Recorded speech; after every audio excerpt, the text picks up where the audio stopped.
Okay. Hi internet world.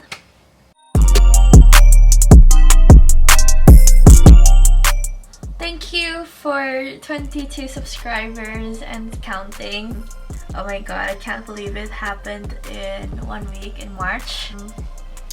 I feel very blessed. So, and I also kind of had a video idea. I do actually have a video idea of a 1 hour song challenge, but I am really bad at singing. I mean,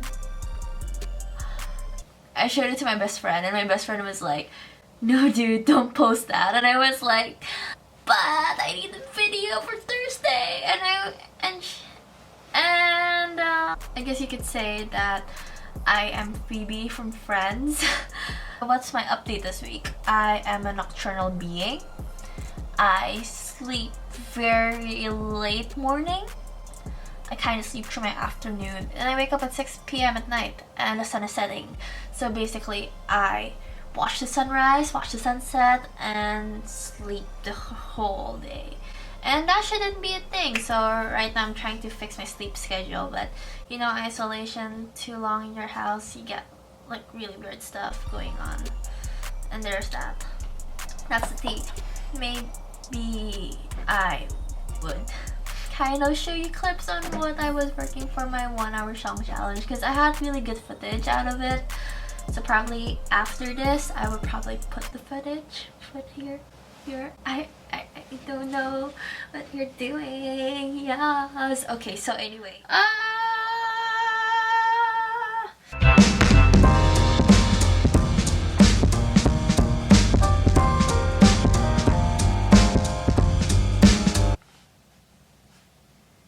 Everything's too much for me to handle. I wish I could fight this, yet there's nothing to believe. 1 hour. I'm regretting this so much. But I'm wearing a yellow submarine t-shirt does not make any sense right now at all. I wish for Nancy. I wanted to dance with you under stars above us as we share thoughts of war. God, that's so bad. I'm gonna put this on the internet for everybody to see, so that's good. What am I doing? What am I doing? What am I doing? What am I doing? Okay. I don't know what this video is supposed to be like. I mean, all I did every day is sleep. I sometimes did my hair. I change clothes once in a while. I go out and I go shopping. I'm outside. Oops. This is as much footage that I can get from going outside. Because honestly, like, you know, I need sunlight. And sunlight is good. I cook a lot. I cooked curry yesterday. I'm kind of I really don't know if I'm cooking it correctly or not. I'm just following the ones on the box. I'm using the golden curry sauce mix. I put in beef, potatoes, carrots, and peas because I don't have enough carrots and I don't have enough vegetables inside. And I put in onions, half an onion, because I thought that was awesome. And the water's just simmering and boiling at the same time. And I don't really know if this is correct in doing so. So that's my curry so far. And then I'm gonna put in these blocks so it has its curry taste. So it's starting to look like real curry now, so I think this is the end result. I'm kind of happy with how it turned out. It looks good. I drank lots of milk because my mom told me to, and I drink medicine because my mom also told me to. I've been writing stories again. I guess you could say that. I've been reading books.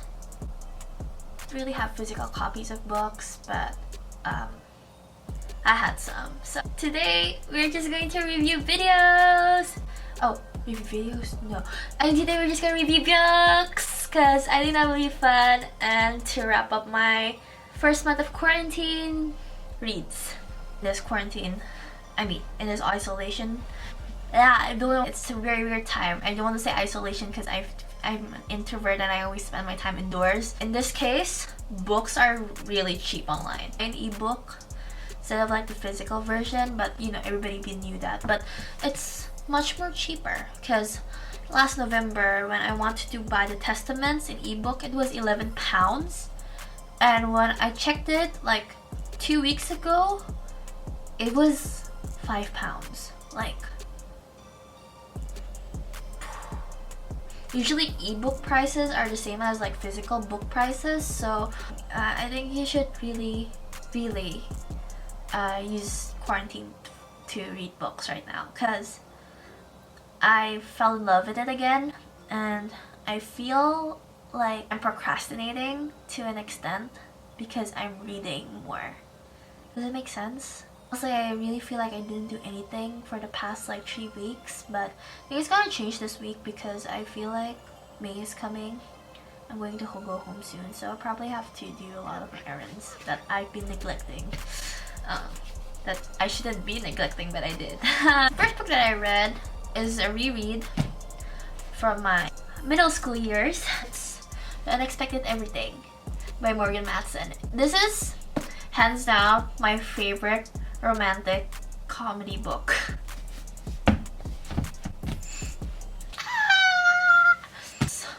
Everything I wanted. Basically, there are dogs, there's a cute writer boy, and the girl, Andy. Oh my god. She was me in middle school, okay? Like, I was reliving my middle school days. Andy wanted to be a doctor, but she can't because of a scandal her dad did, which actually, to think about it, we don't really know what the scandal is. It just says scandal, and Andy's like, oh my god, I don't want to care about a scandal anymore, so I'm just out of here. She takes on a job of being a dog walker, which is actually harder than it seems, and I don't have dogs, I don't have pets, I only have a stuffed animal that's a dog, so I have no say. Before she got her job, she met this guy in a house next to her sponsor. It's not like the recommended person that she asked for her recommendation letter. His name is Clark and he's a writer. He's 19. He has a job that I wanted as a child. He became like a writer at a really young age, which I didn't get to do. Actually, funny story, I actually had a published book when I was 10 and that didn't work out quite well, so I don't know where my royalties went, just so you know. What I really liked about this book, it really encapsulates different personalities of people, and my favorite characters, Palmer, which is Andy's best friend, but there's this character called Toby. She's very hopeless in romanticizing everything, and she's a hopeless romantic. Let's not lie about that. It makes me think of when I was in middle school and I really wanted that romantic ending. Like, this book is literally romance, but it has like its realistic elements to it. Like, romance is not for everybody. People don't really get the guys they want. People are really blinded by love sometimes, or blinded by the idea of romance, that they kind of like put it into the wrong person, and it definitely had happened to me, and it kind of sucks because like you lose friends along the way, and I'd rather lose someone that someone who I know will go away than my friends. I rate this book a 4 out of 5 stars because honestly, dogs, writing, and shenanigans in summer, like, please read this book. Also, I found out one of my guy friends actually read this book and he really liked it, so props to you. The second book I read in quarantine, I read this on the train ride home back to where I am in uni, because my friend went home through the airport and I took her there. It was in the week where everybody is trying to get home or stay so she decided to go home. This book is gonna be bittersweet because she was one of my first friends here. I missed her a lot because she has a personality that I could never forget. I don't know when that I'm gonna see her again. This book will have that memory because I took it when I took her back to the airport. This poetry book actually is also very sentimental for me. It like encapsulates what I'm feeling from my friends at the time. Right now we're just like trying to get closer to each other. We are isolating from each other. We kind of wanted to hang out together. Very good book. Grafitti by Savannah Brown. Did you know that Savannah Brown is a YouTuber? I do! I went through her page because I really wanted to know how to self-publish a book, and she like casually tells us that she has this book, this poetry book, this wonderful poetry book that she said is not her best work. And I wondered, oh, why isn't it your best work? She gave out the reasons that she's 19 and she's not proud of what she wrote, but to me, as an 18-year-old reading it, I feel like this really encaptured the 18 going on to 19 brain. This is a brain of a teenager's work. This is something that you should be proud of, Savannah. I really liked it. I really liked how you captured what it feels like when you're young and you feel disconnected with your world.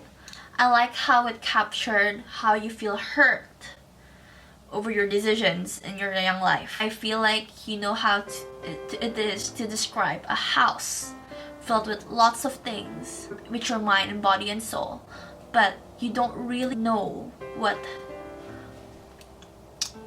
My creative brain is just saying like, you can do better than this. My personal perspective is, if I were you and I was publishing this book, I would be so proud. Wow, that's a lot of words. I just want to say that I really like this book. I feel like because of this transition, I feel so connected to this book that I cannot explain why I'm connected. I wish I could be 19 and publish my own book as well, because being a writer has been one of my dreams. I feel like everybody who's here, please read this book. I rate this a 4.5 out of 5. Now onto my iPad. My iPad books. Okay, to be quite honest, I don't have a lot of iPad reads. Yeah. It's the Poppy War.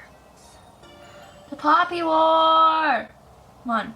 Come on. Come on. Come on, iPad. You know what to do.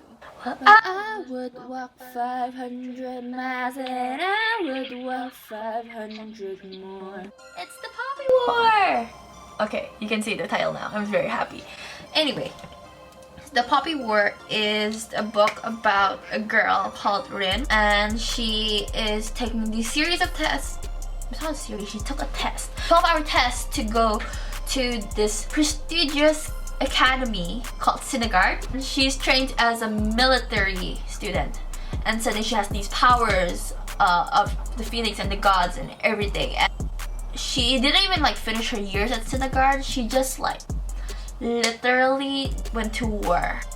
Yeah, you can see my hand right now. It's hard to explain if you don't read the book, but in this case, it's actually a book about war. Fictional parallel to the actual wars of the Sino-Chinese wars between Japan and China. So this book literally has magic, gods, and humanity. The question of it, anyway. You see, there's lots of war. It's very graphic, if I can say. I mean, the author did not hold back. I read the first book, then I read the second book much quickly, and I wish I had the third book because I just really want to know if my characters are okay. Is Kitai gonna be okay? Is Rin gonna be okay? Is Rin gonna actually kiss Neza again? I don't know. Okay, that's a lot of spoilers in one video. I do not know how to not spoil this book. It's a really good book. I rate the series 5 out of 5. The Poppy War and the Dragon Republic are books about war of a girl named Rin, and she has these powers where she becomes a phoenix. Essentially, she has the phoenix god inside of her, and it's like from rage and war, and it like really feeds off of it. So she is trying to control it, but like instantly also it's like from war. So she literally has to learn it from the war, if that makes sense. That does not make sense at all. I'm so sorry. The last book that I read, it wasn't really good so far, is the Consortium Rebellion. I read the first book. I have lots of notes. I don't like it per se. I also don't hate it. I just feel it's unsatisfied. I'm very unsatisfied by the book. Like graphic scenes, you read that book. Yeah, you just read that book. It's probably good, like, world building and stuff. But I found like no happiness. No happiness. What am I talking about? This book, let me tell you, it made the main character kind of Mary Sue-ish to me. Like, I get that she's brash, she's rebellious and everything. It's just that I don't see where she might think it's her flaws. The main character, the guy character, is like very putty in her hands. So like, I'm like, basically they are whipped for each other. It's enemies to lovers. So obvious. It's not an enemies to lovers anymore. It's more like, do I trust you? Do I not trust you? It's very I love the world building. I love the fact that they explain how each ship works, but I don't really know how big the ships are. How big is the ship? How does it fit like 6 people in it? When the girl finally trusts the guy, why do you keep saying his name is Locke instead of Marcus? Like, very attached. Like, for her character. For Ada. Ada is one of the princesses in the consortium. She is basically a princess and she has run away from marriage. She has run away from an arranged marriage with this prince, and she's been living life on her own pretty decently. She hasn't been cut off by her parents, which is kind of weird to me, because if you run away from like someone really high, you probably would be cut off by your parents, because honestly, I would imagine my mom doing that to me. Still feel like until the end, she's just someone who has a lot of power to do what she says, instead of like I know it's her diplomacy and she really wants that trust fund, but you can see by me complaining a lot about the book, that means it's not something that you should read. I mean, it's something, if you like the niche, then read it. I mean, it was fun for a couple of days reading it, but then I was like, no, it's not the book for me. I would prefer it that way. I rated it 2 out of 4 on my Goodreads, so yeah, I didn't do a lot of like explaining either why I like the book, and I'm not really a good book reviewer. So the first book of the Consortium Rebellion series is Polaris Rising. Polaris is the name of the ship. It rises because it has like a gas. Oh my god, I just spoiled the book. So basically it has gas that is different, and I know a lot of space books is like that, so you have to have like different gas or like a good weapon or something like that. So far for sci-fi, world building, that's really good. Character development, not so much. Also, we've been knew from the first chapter that they just want to bone each other.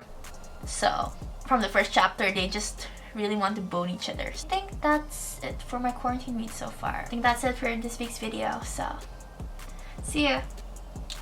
Internet world.